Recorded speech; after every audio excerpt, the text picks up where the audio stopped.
Hello, this is Arthur Wellington. I'm back with a new video for you. I know I have been away for a while, but I'm very busy with several projects going on at the same time. And I usually just decide to release a video when I have relevant things to say. I don't want to be like everybody else who is always posting every day or every week and just repeating themselves at some level. So today we'll be talking about the levels of the simulation.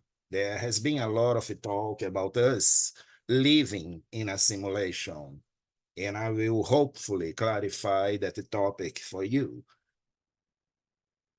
It might be surprising to some of you, okay? So just relax, get a cup of coffee or a glass of wine, and just enjoy. And let me know what you think in the comments below. Okay, so let's start talking about the simulation in the classic definition from the dictionary. The act or process of stimulating or simulating something, a sham object or counterfeit, which means the simulation is not the real object, is a counterfeiting of that. The imitative representation of the functioning of one system or process by means of the functioning of another. A computer simulation of an industrial process. Examination of a problem often not subject to the direct experimentation by means of a simulating device. So we have been using forms of simulation throughout modern history. Now, let's talk about a metaphysical definition of the simulation. The metaphysical definition of a simulation suggests that the reality we perceive is a simulated reality, such as a computer simulation. And throughout history, we have had clues about this simulation from the ancient texts, from ancient wisdom and knowledge directly acquired by great mystics, great metaphysics. It starts with the concept of Maya in the Hindu tradition, the great illusion, basically saying that the universe or reality is the dream of Brahman or all there is or God. Then we have Plato's allegory of the cave.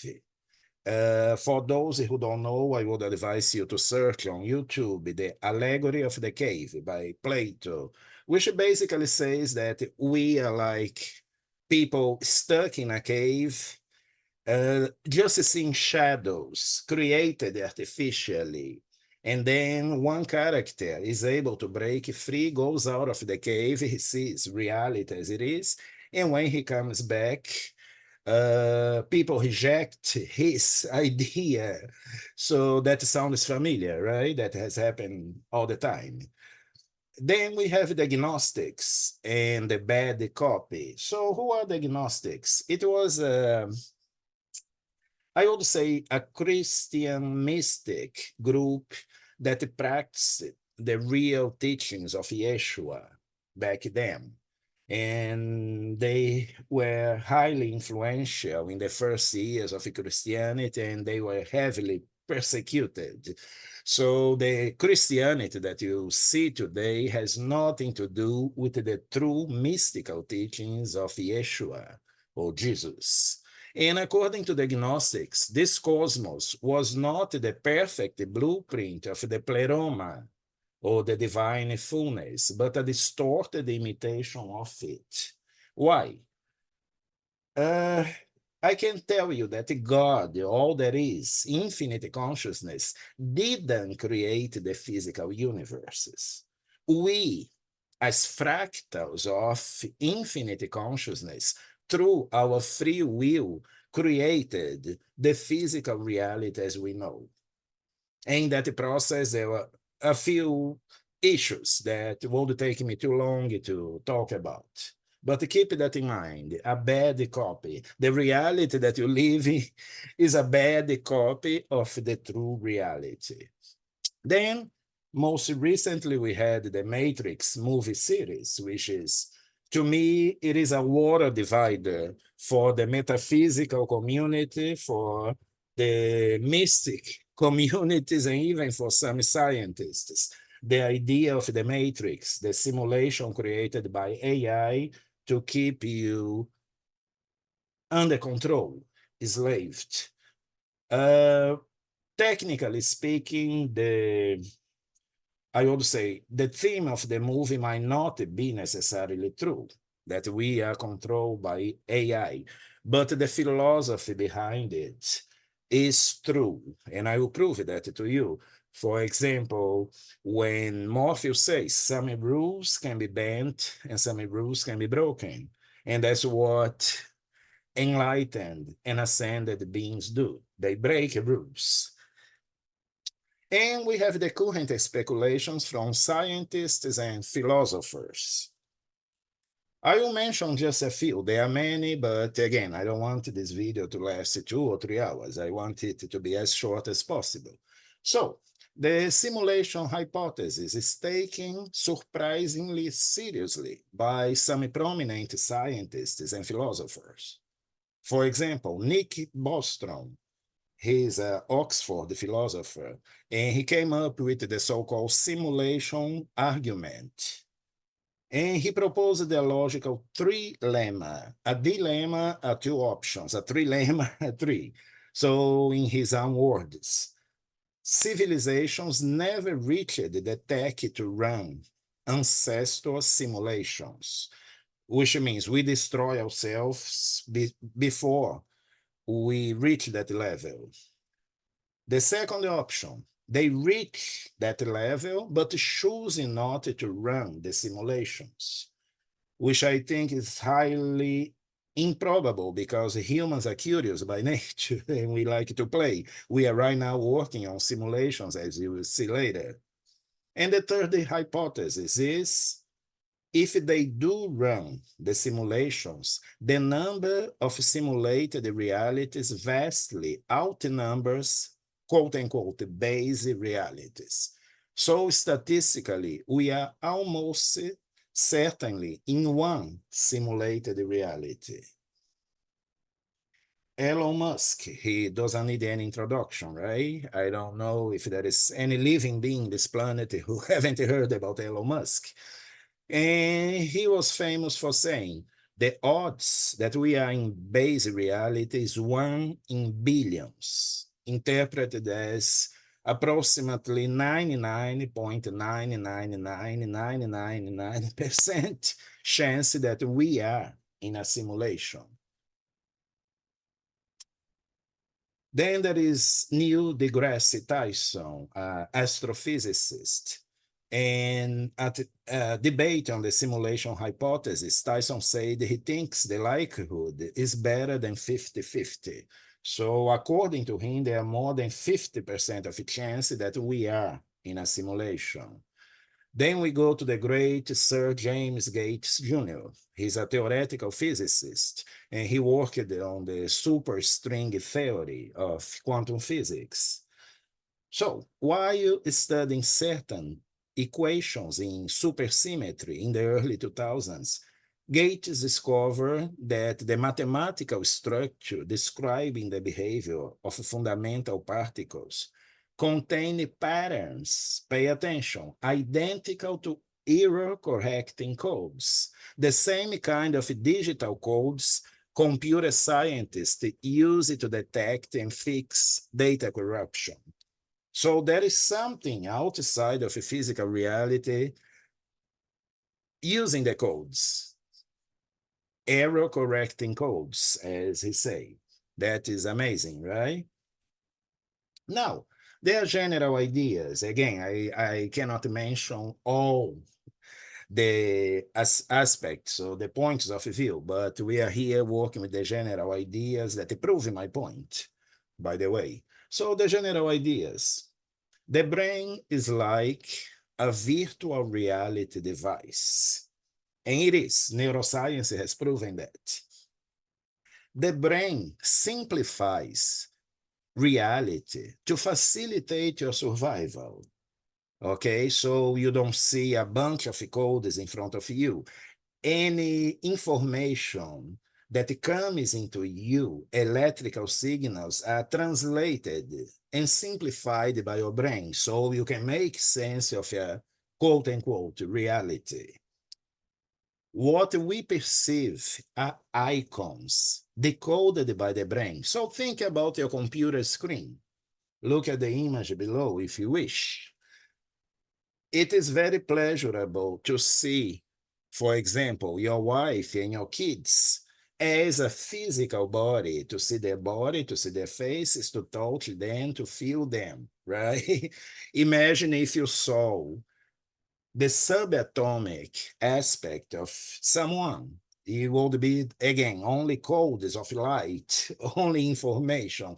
So your brain decodes that information, and that applies to everything you see around you. Like in your computer, you have a trash bin, and you pull a file you don't need anymore, and you throw into that trash bin, and you delete it. Now, that is a very simple visual process for us, but you don't know how many lines of code are moving to create that idea, that impression of throwing something in a trash can. Clear? So that is amazing. That is amazing. The processing going behind what you're seeing right now. You are watching a video, but you don't know how many, maybe millions line of codes are used to enable you to see it. And the brain apparently works the same way. So the codes or source reality, they are hidden from our senses. The good copy. So we see a bad copy, as the agnostics say. And we decode the superimposed reality as we go along. So look at the picture below. You see someone with a headset, make that your brain, and all the lines of infinite lines of coding, that is the language of reality, and then your virtual headset, virtual reality device decodes that into icons that you see as your body, as your cell phone, as a tree, as everything that you see. Okay? Now, we also have clues from multidimensional channelings. And again, I will be mentioning only three of them because there are many, but these are three that I identify a lot with from my personal journey, from my personal expansion of consciousness. So Set, that was channeled by Janie Roberts in the 60s. He was probably the first one that hit the mainstream. He says, you form the reality that you know. In his teaching, Seth often explained that physical reality is a projection of inner consciousness, structured by beliefs, emotions, and expectations, very much like a self-generated simulation. Bashar, he said, reality is a simulation you are projecting and experiencing in real time. He often expands on this by saying that the physical reality is not the out there, but is generated moment to moment by consciousness, much like a VR program responds to the player's focus and choices. So think about this. Everything around you, the so-called out there, is generated by you. Does it mean that the other people don't exist? You are the only one? No, we are fractals of God. We are holographic fractals. So each one of you is given a reality to play with or to mess with, if you will. Then we have Cryon, another channel being, and I think his channel is Lee Carroll, a great man. He say, you are creating the reality you think you are walking through. Cryon often explains that the external world is not fixed, but responds to consciousness as if it were a programmable field, very much like a custom simulation that updates in response to your state. Now, interesting fact here that is backed up by some quantum theories. The universe itself is in a state of superposition, which means all realities are possible and some are probable to happen in your version of reality.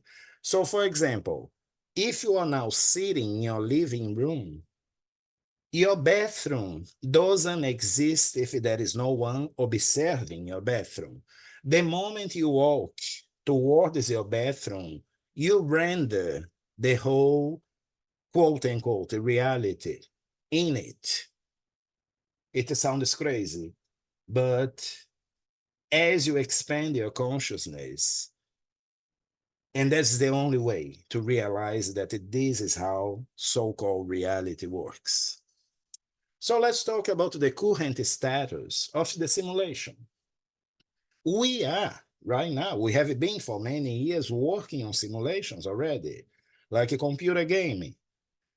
When I was young, a teenager, the only game that we had, or the top game, was called Atari. And we could play things like Super Mario, Space Invaders, Kong, but they were very rude and two-dimensional. And nowadays, I don't play video games anymore, but I see some games in which the characters are so realistic that you really can't differentiate them in the screen from a real human, right? Those who plays some realistic games know that. Virtual realities. You see the headset there. A while ago, I messed with some virtual reality headsets, and it really affects your physiology, it affects your brain. So if you see yourself in the virtual reality on the top of a tall building looking down to jump, you feel a little scared, okay? Because the brain doesn't know the difference between reality or a simulated reality, and that is a key. Uh, Pilots go through a flight simulation training for hours before actually getting on a plane and practicing on a real plane. Medical training as well. Now many doctor candidates, they practice surgeries in virtual reality. So they don't put anybody at risk, right? And there are many. Now, as you see in the image on the low right, we are working on full vest similar virtual reality simulators, which means maybe in a while from now, you put one of these vests and let's say you are hugging someone in the virtual reality headset, and you will feel in your body the sensations of hugging someone, of having sex with someone. And so how will you know the difference, right? And to me, the most extreme that I don't think is in any way useful now in the current state of mankind being more on the side of selfishness, the implantation of chips in people's brains. So you can know any language instantly, you can know all math, all sciences, but we are not evolved enough for that level. They are going to use these chips to do whatever they want, knowing mankind as it is now. Okay, so I have hypotheses. Anybody, everything in life is a hypothesis, right? Everything are theories, and all of those are valid from a point of view. So there is a possible hypothesis that highly advanced the future civilization is playing multiple virtual reality games. They are so real that we feel like being physical, being a reality with a family, with a profession, with everything around us. Okay, they might be simulating different realities, and maybe those different realities are the I would say simultaneous lives, what you call past lives and future lives, they are all happening at the same time, by the way. So those might be the different realities that they are simulating and using it as a training ground. When you reach a level of full consciousness, cosmic consciousness, you don't want it to be bored. So you simulate a reality, but under your control. And it can, I have my own vision of that, as you will see in my new book.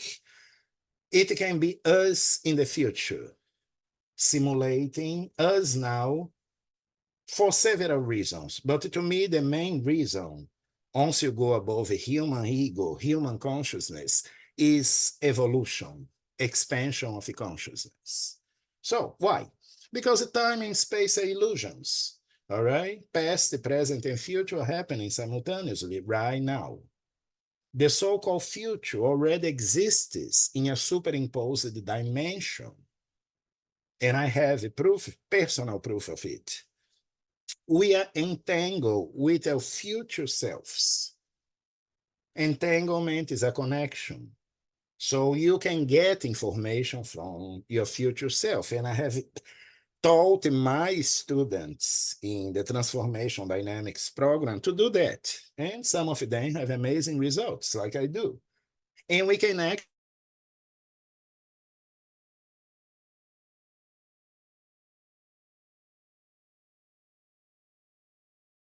5 years. They just go back there in consciousness with the right approach, with the right technique. I call retro programming. And they change that scene there 20, 30, 50 years ago. And they experience instant shift in the present. And that problem never bothers them again. Now, psychologists cannot know that because they will want to shut me down because I will put them now out of business, if you know what I mean. So, based on all this that you have seen, you might be asking, so are we victims or players in someone else's game? Well, it might be. But from my perspective, from my version of reality, we are not necessarily. Because philosophers, masters, multidimensional beings, teachers, and thinkers have always been trying to show us how to become conscious in the simulation and therefore master it. But the big question, were they teaching spiritual, religious, or an actual science? Okay, so now let's talk about the metaphysics of the simulation, the levels of the simulation. And I can tell you, this is exclusive information. I didn't get this from anywhere, from anyone. I didn't get this from AI. I got this from my own exploration and my own, what I call my own downloads from the multiverse. So yes, we live in a simulation. That is undeniable from our perspective, which is the cosmic simulation or the multiverse. The Kybalion says, the all is mind, the universe is mental. So that is the first simulation. Then we have the lower, the constructs. Inside the constructs, as you see in the image to the right, we have galactic simulations, whole galaxies. Again, we are giving the power as fractals of infinite consciousness to play with the so-called reality as much as you can. And we create some perfect realities and we create some miserable realities at a galactic level as well. There are galaxies that are full of highly advanced beings living the best life you can imagine. Then, going down, we have planetary simulations. There are planets there, amazing. like Venus, for example, and other planets at, 50, 60, 70 dimensional levels. But let's talk about our planet here. It is a simulation created by us because, again, everything is made of energy. A building, a tree, a cat. The ground that it was stepping on is made of subatomic particles. So the planetary system is a simulation. Now it gets good. We come to human groups simulation. That's where it gets good or bad, because the human group simulation is based on your agreements and role play.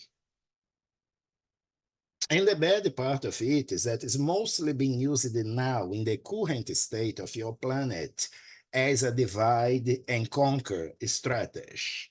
So, which means if I am a Christian, I'm better than a Muslim. If I am a Republican, I'm better than a Democrat, or vice versa. If I'm young, I'm better than someone who is 30 years ahead of me. So, but again, keep in mind the word agreement. Nobody is born. And that might offend some of you, but I'm not here to gain popularity. I'm here to tell the truth. Nobody is really born a Christian, a Jew, a Muslim, a Hindu, a Buddhist, a Republican, a Democrat. We are born humans, but based on social programming, family, and social conditioning, we agree to play a part. Think about this. When you dress up your part and go to your work, to work on your profession, you don't act exactly as you act at home with your family, right? Mostly not. So there you're simulating someone else. When you are alone at home, let's say your family went traveling, you probably won't act alone the same way you act when they are there, because you have to keep, I would say, an image, right? So think about this. All agreements and role play, we are all being manipulated to be someone that we would not necessarily choose to be if you were not programmed to be that, which leads us to individual simulation. And that is our true point of limitations or power, as you will see shortly. Your true point of limitations, if you abide by the human group simulation, if you are manipulated to be something they want you to be, to play a role they want you to play. And it can be a source of power if you break free from the three levels of both. We'll talk deeper about this. So there is the law of correspondence that is one of the basic laws that I teach in transformation dynamics. As above, so below. As below, so above. So if all there is, or God is playing an infinite simulation, you as a fractal of God is playing your individual simulation. I hope it is clear enough. And again, this is exclusive information. So now let's talk about the headset metaphor. Look at this image, please. What do you see there? There is this lady with a headset, and there is the perceived reality in red. But beyond that, and that goes into infinity, right? I don't have space here to put all the zeros and ones, the binary language of the universe, right? So that's what we perceive. And let's look at this deeply. Estimates put the sensory system's raw input at approximately 11 million bits per second. That is the information that reaches your system every second, 11 million. Out of those 11 million bits per second, conscious processing bandwidth is often estimated at approximately 40 to 120 bits per second. So imagine that out of 11 million, you just perceive at most 120. Isn't that a limitation? And why this limitation? Because the mind or the headset is mostly a filter. Almost all sensory data gets processed beneath conscious awareness in the subconscious and unconscious levels. Conscious attention is like a tiny flashlight in a vast dark warehouse. So imagine you go into a room, a huge room, with a flashlight, a small flashlight, and you see only what the beam points to, but the rest of the warehouse is still there. That's how limited you are right now. This filtering is why beliefs, expectations, and focus drastically shape your reality experience. The brain prioritizes data that matches your mental model and ignores most of the rest. And that is a problem with dogmatic teachings, with fanaticism. Those people who believe that only this sacred book holds all the truth of the universe are shutting themselves down to everything else. All right? So let's take another look of the levels of the simulation. So we have the cosmic simulation, which is the multiverse, infinite. That is the true simulation that we are all in. Everybody, nobody's out of this. Then we have what we call the matrix. From our perspective, is the galactic simulations, planetary and human group simulations. That is a matrix in a few words. And then there you are in the bottom, individual simulation, the universe. So let's look from another view. Now pay attention to this. This is extremely important, and I think this is the most important point I want to make in this presentation. You see the individual simulation, the individual, you, plugged into the galactic, planetary, and human group simulation, the matrix. And that band of energy in between is social consciousness. The current social or collective consciousness that you are enslaved to. So this is what we mean by someone trapped in the simulation.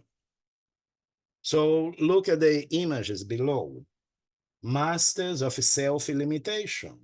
Because what you see there, a guy inside a very small fish tank surrounded by illusory concepts like self-image, childhood traumas, materiality, biology, religion, authorities, the cabal, diseases, mortality, physics, solidity, poverty, money. And another, I would say, function of the current collective consciousness is to keep you, as the image in the right, chasing after a carrot, an illusory carrot that you never reach. Look for those patterns in education, in religion, in politics. We are kind of fooled into living life waiting for a better day. That's another way of saying chasing the carrot, of one day reaching enlightenment, of one day having a prosperous life, a good society. So that feeds this planetary, talking about Earth and human group simulation right now. And are there people in control of this? Yes, there are. Because, we live in a universe of free will. So, as I usually tell my students, there will be tyrants and manipulators as long as there are people willing to be abused and manipulated. Now, let's look at the difference. In this next chart, what do you see there? You see the individual simulation tapping into the cosmic simulation, the multiverse, all there is, infinity, right? It raised above galactic, planetary, human group simulation, therefore above the matrix and the social consciousness. And what is that but another term for ascension? That's the truth about ascension, never laid out so clearly. Okay, so what you see in the image, a multidimensional being, and that's what we are. We are living infinite numbers of parallel realities, one in which you seek, another one in which you are amazingly healthy, one in which you are old, another one in which you look 30 years younger, for example. But you can only tap those ones when you raise above social consciousness, science, religion, philosophy, education, when you break through those chains. And now another topic that might be controversial for some. Are these people here masters or beings who are able to free themselves from the lower simulations? I go for the second option, and there are many. I mention here only Mahavatar Babaji, Yeshua, and Saint Germain, because I had my personal experiences with them, so I can talk about them. I know them.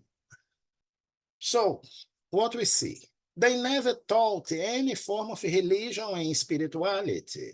No, those were created a long time after they moved into another dimension or decide not to be actively on earth as a physical body.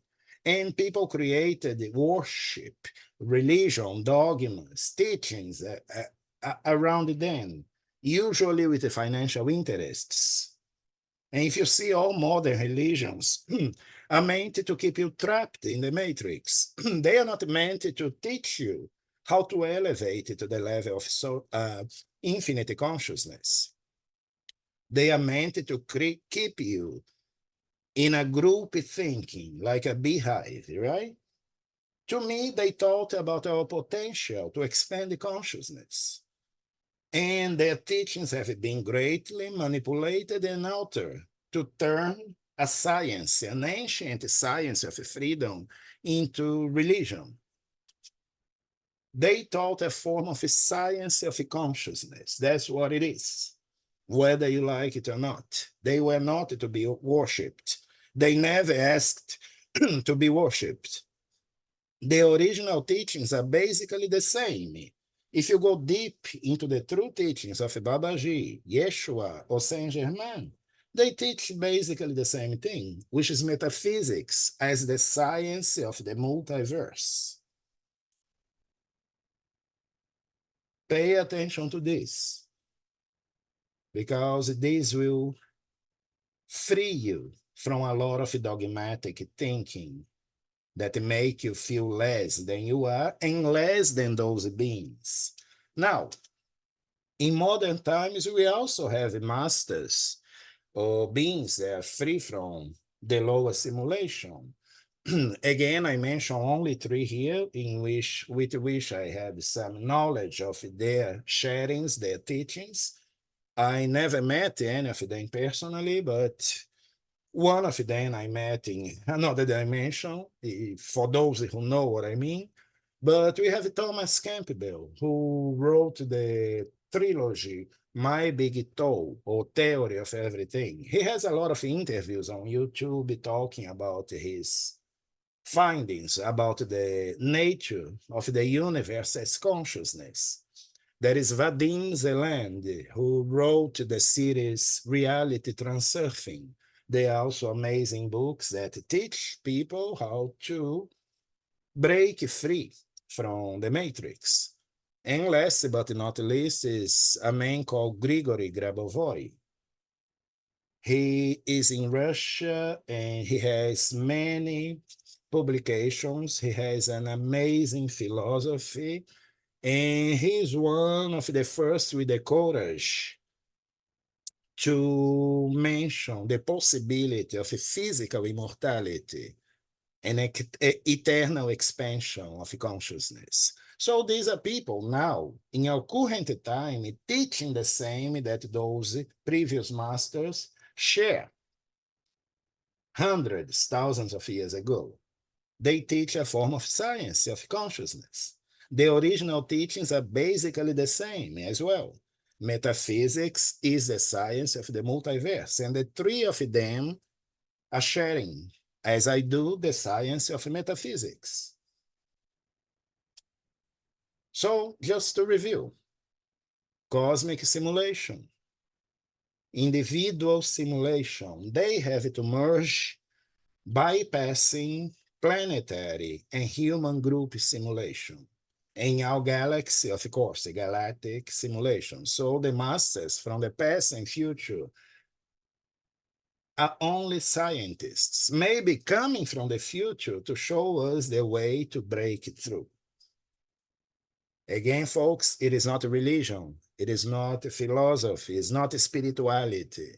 To us, it is a science as precise as mathematics. So, in conclusion, yes, you are living in a simulation.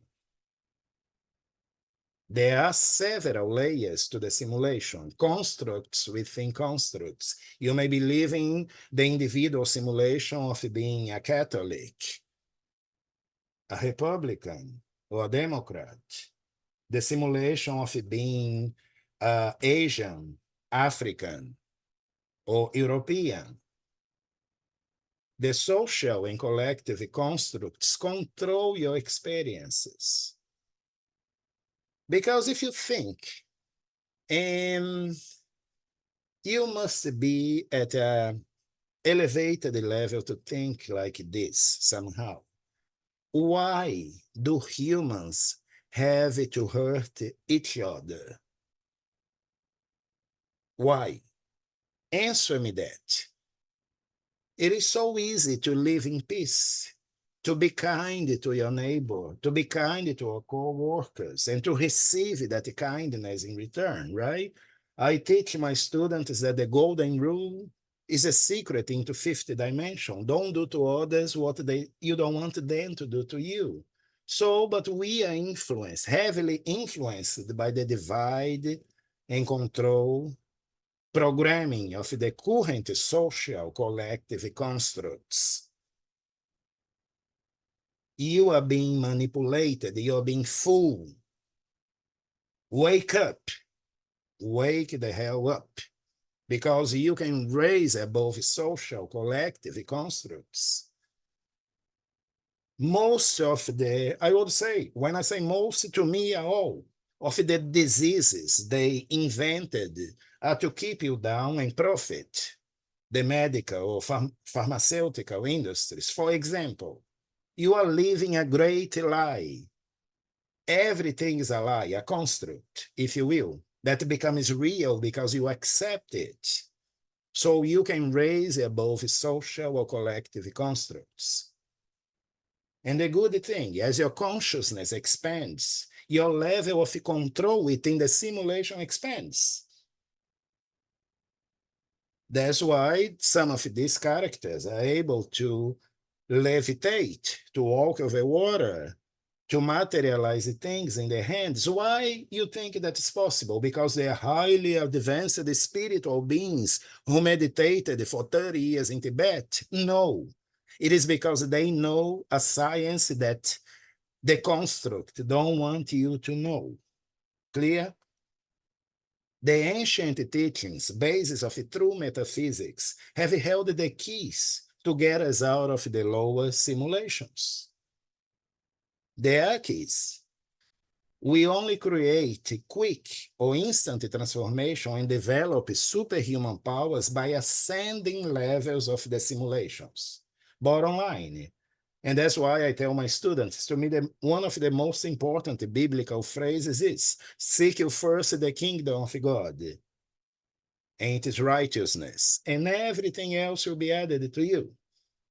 That is the scientific meaning of ascension. Clear? Well, I hope you liked this presentation. I try to make it short, and I have a couple of announcements before we go. I'm very proud to have released my new book. It is called You Are the Architect. And I won't give any spoiling there, so I want you, and the good news, it is a free download. You don't even have to put your name or email. You go to awakenfromthedream.com. The link will be below as well, so you don't have to write it. And you can download this book, which is amazing, and you see.